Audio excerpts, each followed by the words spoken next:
দেশের মানুষ তো অপেক্ষা করছে নির্বাচনের জন্য, কিন্তু আইন শৃঙ্খলা পরিস্থিতিটা দাঁড়িয়েছে সেটাতে আমি আপনার খুব সন্তুষ্ট হতে পারছি না। কারণ যে হারে রাজনৈতিক নেতৃবৃন্দকে খুন করা হচ্ছে, বিশেষ করে আমাদের দলের অনেক কয়েকজন নেতাকে হত্যা করা হয়েছে, খুন করা হয়েছে, আমরা এটা তীব্র নিন্দা জানিয়েছি, ক্ষোভ জানিয়েছি, কিন্তু সরকারের তরফ থেকে সেই ধরনের যে একটা ইফেক্টিভ ব্যবস্থা সেটা কিন্তু গ্রহণ করা হয়। আমরা আশা করব যে সরকার এই ব্যাপারে আরো ভূমিকা পালন করবেন, এই ঘটনাগুলো যেন পুনরাবৃত্তি না ঘটে সবাই সেই ব্যাপারে তারা আরো সক্রিয় ভূমিকা পালন করবে। উনি যে এই সফরটা করছেন কিছুটা বলা যেতে পারে তার এটা একটা ব্যক্তিগত সফরই বলা যাবে, কারণ উনি আসছেন নিজের দেশে বগুড়াতে, তার গ্রামে, সেখান থেকে তিনি যাবেন। আপনারা জানেন যে রংপুরে তিনি জুলাই যে শহীদ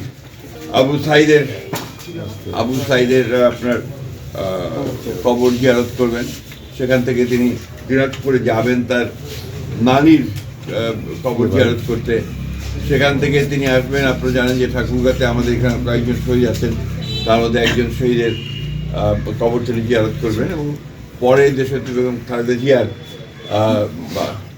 ইন্তেকালে তার আত্মার অর্থাৎ একটি আপনার একটা দোয়া মাহফিল হবে, সেই দোয়া মাহফিলে অংশগ্রহণ করবেন, এবং সেখান থেকে তিনি পঞ্চগড় যাবেন, পঞ্চগড় থেকে তিনি আবার দিক দিয়ে ঘুরে যাবেন। এটাকে বলা যেতে পারে তার একটা ব্যক্তিগত শুভেচ্ছা সফর, এবং একই সঙ্গে তার যে দায়িত্ব রয়েছে আপনার এই গণ অভ্যুত্থানের যে সমস্ত শহীদ আমাদের রয়েছেন তাদের প্রতি শ্রদ্ধা জানানোর, সেটাই তিনি জানাবেন। আর মনোবল হতে হয় স্পাত-দৃঢ়। জেরুজালেম 25 বছরের পথ চলায় নিরাপদে রাখার প্রত্যয়ে। আপনারা দেখেছেন যে উনি যখন আসেন সেই সবাই আপনার ঢাকাতে নেতা কর্মীরা, সাধারণ মানুষেরা, তারা আপনার লক্ষ লক্ষ মানুষ জমায়েত হয়েছিল তাকে সম্বর্ধনা জানাতে।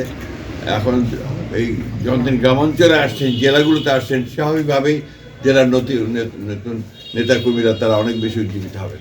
আমাদের বিশেষ করে ধরেন অন্যান্য ছাত্র সংগঠনগুলো, তারা বিগত ফ্যাসিস্ট সরকারের আমলে বিশ্ববিদ্যালয়গুলোতে তারা কাজ করার কোনো সুযোগ পায়নি, এবং বিশেষ করে আমাদের ছাত্রদল তাদেরকে ঢুকতেই দেওয়া হয়নি, এবং তাদের কে বলা যেতে পারে যে পার্সোনাল গার্ডে করে সমস্ত করে তাদেরকে রাখা হয়েছিল, যার ফলে সেখানে এই সংগঠনগুলো, ছাত্র এবং অন্যান্য সংগঠনগুলো তারা বিশ্ববিদ্যালয়গুলোতে সেইভাবে তাদের সাংগঠনিক কার্যক্রম করতে পারেনি। আর আরেকটা বিষয় যেটা আমি খুব জোর দিয়ে বলতে চাই, যে বিশ্ববিদ্যালয়ের নির্বাচন এটা আপনার জাতীয় নির্বাচনে কখনোই কোনোদিনই আপনার কোনো প্রভাব ফেলেনি। আমরা আশা করি এবারে সেভাবে কোনো প্রভাব ফেলবে। ফেসবুকে আপনারা দেখবেন এই ধরনের ব্যাপার, আমাদের পার্টির স্ট্যান্ড সেটা নয়। আপনারা জানেন যে গণভোটে আমরা নিজেরাই একই দিনে গণভোট এবং আপনার জাতীয় সংসদ নির্বাচন চেয়েছিলাম, সেভাবেই হয়েছে।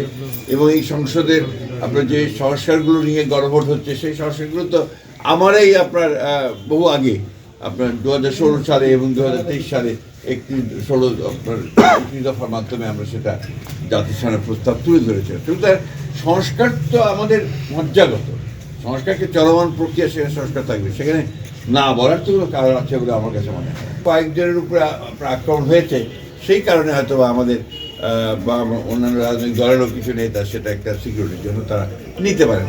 কিন্তু আমি সেক্রেটারি জেনারেল অফ বিএনপি, আমার কাছে কোনো ওয়েস্ট নেই বলে